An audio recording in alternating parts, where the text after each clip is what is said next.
ಸ್ನೇಹಿತರೆ, welcome back. ನೀವು ನೋಡ್ತಿದ್ರ ಜೈ motivation speaker YouTube channel. ಇವತ್ತಿನ ಕಂಟೆಂಟ್ ಏನ್ ಅಂತ ಹೇಳಿದ್ರೆ, ಯಾರೋ ನಿಮಗೆ ಮೋಸ ಮಾಡಿದ್ರು ಅಂತ ಅವ್ರಿಗೆ ರಿವೆಂಜ್ ತೀರ್ಸ್ಕೊಳಕ್ ಹೋಗ್ಬೇಡಿ. ಅದರಿಂದ ಏನೇನ್ ನಿಮಗೆ ಲಾಸ್ ಆಗುತ್ತೆ ನಾನು ಹೇಳಕ್ ಹೋಗ್ತೀನಿ. ರಿವೆಂಜ್ ತೀರ್ಸೋದು ನೀವು ನಿಮ್ಮಲ್ಲಿ ಹಾಕೊಂಡ್ಬಿಡ್ಬೇಡಿ, ಅದು ಭಗವಂತನ ಮೇಲೆ ಬಿಡಿ ಅಷ್ಟೇನೆ. ನೀವು ಒಳ್ಳೆಯವ್ರು ತಾನೆ, ಕರೆಕ್ಟ್. ಮೋಸ ಮಾಡಿದವ್ರು ಕೆಟ್ಟವ್ರು ತಾನೆ. ಒಳ್ಳೆಯವ್ರು ಇದ್ದೀರಂದ್ಮೇಲೆ ಒಳ್ಳೆಯವ್ರ ತರ ನಡ್ಕೊಳ್ಳಿ. ಒಂದು ಹುಚ್ಚನಾಗಿದೆ, ಒಳ್ಳೆಯವ್ರ ತರ ನಟನೆ ಮಾಡ್ತಾ ಇತ್ತು, ಕಾಲಿಗೆ ಬಂದು ಕಚ್ಚಿಬಿಡ್ತು, ಫೋಟೋ ಇತ್ತು. ಈಗ ಆ ಹುಚ್ಚನಾಯಿಗೆ ಬುದ್ಧಿ ಕಲಿಸ್ಬೇಕಂತ ಹೊರಟ್ರೆ ಏನೇನಾಗತ್ತೆ? ಅದು ಹುಚ್ಚನಾಯಿದೆ, ನಿಮ್ಗೆ ಹುಚ್ಚಿಡ್ದಿಲ್ವಲ್ಲ. ನನ್ನ ಪ್ರಕಾರ ಸಿಟ್ಟು, ಮನುಷ್ಯನ್ ಸಿಟ್ಟು ಏನೇನೋ ಮಾಡಿಸ್ಬಿಡುತ್ತೆ ಲೈಫಲ್ಲಿ. ನಾನು ಹೇಳೋದು, ಎಂಥದ್ದೇ ಆಗ್ಲಿ ಅವರೇ ಚೆನ್ನಾಗಿರಲಿ, ಇಗ್ನೋರ್ ಮಾಡೋ ಮೆಂಟಾಲಿಟಿ ಇರ್ಬೇಕಾಗತ್ತೆ.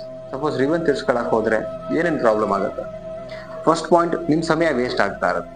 ಸಿಕ್ಕಿರೋದೊಂದಿಷ್ಟು ಬದುಕು, ಎಲ್ಲರಿಗೂ ಒಂದ್ 50-60 ವರ್ಷ ಬದುಕ್ತೀವಿ ಅಂದ್ರೆ ಅದ್ರಲ್ಲೂ ಗ್ಯಾರಂಟಿ ಇಲ್ಲ. ಯಾವ್ದೋಗೋಸ್ಕರ ಏನೋ ಮಾಡ್ಬಿಟ್ರು, ಏನೋ ಆಗೋಯ್ತು ಅಂತ ಅದ್ರ ಬಗ್ಗೆ ಕೊರಗಿ ಎಷ್ಟೋ ನಮ್ ಸಮಯನ ವೇಸ್ಟ್ ಮಾಡ್ಕೋತಾ ಇರ್ತೀವಿ. ಅದ್ ನಮ್ಗೆ ಗೊತ್ತಾಗ್ತಿರಲ್ಲ, ತುಂಬಾ ಸಮಯ ವೇಸ್ಟ್ ಮಾಡ್ಕೋತಾ ಇರ್ತೀವಿ. ಅವ್ರಿಗೆ ಏನ್ ಮಾಡ್ಬೇಕು, ಹಿಂಗ್ ಮಾಡ್ಬೇಕು, ಬಿಟ್ಟಾಕಣ. ಯಾರು ನಮ್ಮ ಬಗ್ಗೆ ಯೋಚನೆ ಮಾಡಲ್ವಲ್ಲ, ಅವ್ರಿಗೆ ಎಂತದೇ ಇರ್ಲಿ, ಹೆಂಗೇನೆ ಇರ್ಲಿ, ಅವ್ರ ಬಗ್ಗೆ ಅಲ್ಲೇ ಬಿಟ್ಬಿಟ್ಟು ನಮ್ ಕೆಲ್ಸ ನೆಕ್ಸ್ಟ್, ನಮ್ ಖುಷಿಗೆ ಏನ್ ಮಾಡ್ಬೇಕು, ಹೊಟ್ಟೆ ತುಂಬಿಸ್ಕೊಳಕ್ ಏನ್ ಮಾಡ್ಬೇಕು, ನಮ್ ಬಟ್ಟೆ ಹಾಕೊಳಕ್ ಏನ್ ಮಾಡ್ಬೇಕು, ಇದ್ರ ಬಗ್ಗೆ ಯೋಚನೆ ಮಾಡ್ಬೇಕು. ಸಮಯ ನಮ್ದು ತಾನೇ. ನಮ್ ಸಮಯನ ಅವ್ರಿಗೋಸ್ಕರ ಯಾಕೆ ಮೀಸಲಿಡ್ಬೇಕು? ಎಷ್ಟೋ ಸಮಯ ನಮ್ಗೆ ಗೊತ್ತಿಲ್ದಿರ ಹೋಗ್ತಾ ಇರತ್ತೆ. ಇದನ್ನ ಅರ್ಥ ಮಾಡ್ಕೊಬೇಕು. ಆಕ್ಚುಲಿ ನಾವು ರಿವೆಂಜ್ ತಿರ್ಸ್ಕೊ ಬರ್ದಲ್ಲಿ ಸಮಯ ನಮ್ದೇ ವೇಸ್ಟ್ ಆಗ್ತಾ ಇರತ್ತೆ. ಸೊ ನೆಕ್ಸ್ಟ್ ಪಾಯಿಂಟ್, ಅದರಿಂದ ಏನೂ ಪ್ರಯೋಜನ ಇಲ್ಲ. ಸಪೋಸ್ ರಿವೆಂಜ್ ತಿರ್ಸಿದ್ರೆ ಏನ್ ಸಿಗುತ್ತೆ ನಿಮ್ಗೆ? ಹಬ್ಬಬ್ಬ ಅಂದ್ರೆ ಕೋಪ ಬಂದಿರೋದು ತಣ್ಣಗಾಗ್ಬೋದು. ಹಿಂಗ್ ಮಾಡ್ದೆ ನಾನು ಅವ್ರಿಗೆ ಅಂತೇಳಿ, ಅದರಿಂದ ಏನ್ ಲಾಭ ನಿಮ್ಗೆ ಹೇಳಿ ನೋಡ? ಏನೂ ಲಾಭ ಇಲ್ಲ. ಯಾರ ಮೇಲೂ ರಿವೆಂಜ್ ತಿರ್ಸ್ಕೊಳಕ್ ಬೇಡ. ಅಲ್ಲಿಂದ ಒಂದು ಪಾಠ ಕಲ್ಯಾಣ, ನಾವು ನಂಬಿದ್ವಿ, ನಮ್ ತಪ್ಪಪ್ಪ, ಅದರಿಂದ ಆಚೆ ಸರ್ಕೊಳ್ಳೋಣ, ಇದಿರ್ಬೇಕಷ್ಟೇನೆ. ಯಾಕೆಂದ್ರೆ ಫೈನಲಿ ನಾವಿಲ್ಲಿ ಬಹಳ ವರ್ಷಗಳು ಇರೋದಿಲ್ಲ ಇಲ್ಲಿ ಆಕ್ಚುಲಿ ಮನುಷ್ಯರು, ಕರೆಕ್ಟ್. ಯಾರ ಮೇಲೆ ರಿವೆಂಜ್ ತಿರ್ಸ್ಕೊಂಡು ಏನೂ ಆಗ್ಬೇಕಾಗಿಲ್ಲ. ನಿಮ್ಗೆ ಸಿಗೋ ನಮ್ ಲೈಫ್ ಅಲ್ಲಿ ಕೆಲವೊಂದಿಷ್ಟು ಬರ್ತದೆ, ಅದನ್ನ ಸೈಡ್ ಸರಿಸ್ಬೇಕು. ಯಾರು ಇರ್ತಾರೆ ಇರಿಸ್ಕೋಬೇಕು, ಅವ್ರದ್ದು ಋಣ ಮುಖದ ಹೋಗ್ತಾರೆ. ಎಷ್ಟಿದ್ರು ಅಷ್ಟೇ ಖುಷಿ ಪಡ್ಬೇಕು, ಗುಡ್ ಆ್ಯಂಡ್ ವೆಲ್ ಅಂತ ಲೈಫಲ್ಲಿ. ಬಿಕಾಸ್ ಹೋಗ್ತಾ ಏನು ತಂದಿಲ್ಲ, ಹೋಗ್ತಾ ಏನು ತಗೊಂಡು ಹೋಗಲ್ಲ. ಈ 4 ದಿನ ಹೆಂಗ್ ಬದುಕಿದೀವಿ? ಏನ್ ದ್ವೇಷ ಬೆಳೆಸ್ಕೊಂಡೆ ಬದುಕ್ಬೇಕಾ? ಇನ್ನೊಬ್ರಿಗೆ ಕೆಟ್ಟದಾಗ್ಲಿ ಅಂತ ಬಯಸ್ಕೊಂಡೆ ಇದ್ ಮಾಡ್ಬೇಕಾ? ಸೊ ಆ ತರ. ಸೊ ಅದಕ್ಕೆ ಹೇಳ್ತಿದ್ದೀನಿ, ಅದರಿಂದ ಏನು ಪ್ರಯೋಜನ ಇಲ್ಲ. ಪ್ರಯೋಜನ ಯಾವಾಗ ಆಗತ್ತೆ? ನಾವು ನಮ್ಮ ಬದುಕಲ್ಲಿ ಕೆಲವೊಂದಿಷ್ಟು ಕಲ್ತಿ ನಾವು ಚೆನ್ನಾಗ್ ಆದಾಗ, ಅವಾಗ ಮಾತ್ರ ಬದುಕಿಗೆ ಒಂದು ಲಾಭ ಅಷ್ಟೇನೆ.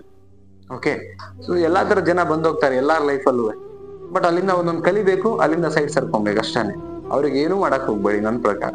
ಸೊ ನೆಕ್ಸ್ಟ್ ಪಾಯಿಂಟ್ ಏನಂದ್ರೆ, ಅಲ್ಲಿಂದ ನಮ್ಮ ಬದುಕನ್ನ ಪ್ರೀತಿಸೋಕ್ ಶುರು ಮಾಡ್ಬೇಕು. ಯಾವಾಗ ನಾವು ಒಬ್ಬರಿಂದ ಏನೋ ಕಲಿತೀವಿ, ತುಂಬಾ ನಂಬಿದೀವಿ ಅನ್ಕೊಳ್ಳೋಣ, ಎಲ್ಲೋ ಒಂದ್ ಕಡೆ ಅವ್ರಿಗೆ ಕಂಫರ್ಟ್ ಆಗಿಲ್ವೇನೋ ಬಿಟ್ಟು ಹೋದ್ರೆ ಗೊತ್ತಿಲ್ಲ, ಅಥವಾ ನಮ್ ಋಣ ಇಲ್ವೋ ಗೊತ್ತಿಲ್ಲ, ನಮ್ಮ ಅದೃಷ್ಟ ಇಲ್ವೋ ಗೊತ್ತಿಲ್ಲ, ಬಿಟ್ಟು ಹೋದ್ರು ಏನೋ ಒಂದ್ ಕಾರಣಕ್ಕೆ.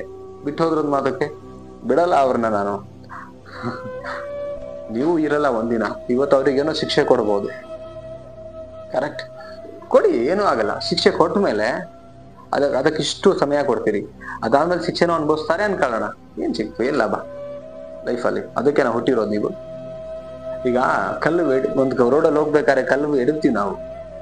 ಆ ಎಡವಿರ್ತಕ್ಕಂಥ ಕಲ್ಲನ್ನ ಎಡವಿದ್ಮೇಲೆ ಅದನ್ನ ಎಬ್ಲಿಕ್ ಕುತ್ಕೊಬಾರ್ದು. ನೆಕ್ಸ್ಟ್ ನೋಡ್ಕೊಂಡು ನಮಗ್ ಸಮಯ ಎಲ್ಲ ನಾವೆಲ್ಲೋ ಹೊರಟಿರೋರು, ದಾರಿ ಮಧ್ಯೆ ಕಲ್ಲಿಗೆ ಎಡವಿದ್ವಿ ಆಕ್ಚುಲಿ. ಅದನ್ನ ಎಬ್ತಾ ಕುತ್ಕೊಂಡ್ರೆ ಅಲ್ಲೇ ಸಮಯ ಹೋಗ್ಬಿಡುತ್ತೆ. ಅದೆಲ್ಲ ನಮ್ ಬದುಕು, ಅದಲ್ಲೇ ಇರ್ಲಿ ಅದ್ರ ಪಾಡಿಗೆ. ನೆಕ್ಸ್ಟ್ ನಾವು ಹೆಜ್ಜೆ ಇಡ್ಬೇಕಾದ್ರೆ ನೀಟಾಗಿ ಇಡೋಣ ಅಂತ ಹೋಗೋರು ಬುದ್ಧಿವಂತರ ಆಕ್ಚುಲಿ. ಇಲ್ಲ ನಾನು ಕಲ್ಲನ್ನ ಎಬ್ತೀನಿ, ಬಿಡಲ್ಲ ನಾನು. ಎಬ್ತೀರ ಅಷ್ಟೇನೆ, ಬಟ್ ಅಲ್ಲಿ ತನಕ ಹೋಗ್ಬೇಕಾಗಿರೋ ಲೈಫ್ ಮುಗಿದೋಗಿರುತ್ತೆ. ನಾನು ಹೇಳೋದು, ಬಹಳ ಜನ ಇದ್ದಾರೆ, ನಾನು ಪ್ರಾಕ್ಟಿಕಲ್ ಕೆಲವ್ರು ನೋಡಿದೀನಿ ಈ ತರ ವ್ಯಕ್ತಿಗಳು. ನಾನು ಬಿಡಲ್ಲ, ತಗೊಳ್ತೀನಿ. ಸೊ ಆ ತರ ಇದ್ದಾರೆ. ಸೊ ಏನಿಲ್ಲ, ನಿಮ್ ಸಿಟ್ಟಿಗೆ ನೀವೇ ಅದನ್ನ ಅನುಭವಿಸ್ಬೇಕಾಗತ್ತೆ. ಓಕೆ. ಸೊ ಅದಕ್ಕೋಸ್ಕರ ಹೇಳ್ತಿದ್ದೀನಿ, ಯಾವತ್ತು ಯಾರು ಮೋಸ ಮಾಡ್ಲಿ ಅಥವಾ ನಿಮಗೆ ಕಂಫರ್ಟ್ ಆಗದೆ ಹೋಗ್ಲಿ, ಏನೇ ಆಗ್ಲಿ, ಜಸ್ಟ್ ಒಂದು ಪಾಠ ಅನ್ಕೊಳ್ಳಿ, ಬಿಟ್ಟಾಕಿ, ಟೇಕ್ ಇಟ್ ಈಸಿ ತಗೊಳ್ಳಿ. ನಿಮ್ ಲೈಫ್ ಬಗ್ಗೆ ಫೋಕಸ್ ಮಾಡಿ ಅಷ್ಟೇನೆ, ಅಂಡ್ ಮುಂದೆ ಹೋಗೋದ್ರ ಬಗ್ಗೆ ಫೋಕಸ್ ಮಾಡಿ. ವಿಡಿಯೋ ಇಷ್ಟ ಆದ್ರೆ ಒಂದು ಲೈಕ್ ಮಾಡಿ, ಅಂಡ್ ಅನಿಸಿಕೆಯನ್ನು ಕಮೆಂಟ್ ಸೆಕ್ಷನ್ ಕಮೆಂಟ್ ಮಾಡಿ. ಮತ್ತೊಂದು ಟಾಪಿಕ್ ಅಲ್ಲಿ ಸಿಗ್ತೀನಿ. ನಮಸ್ತೆ.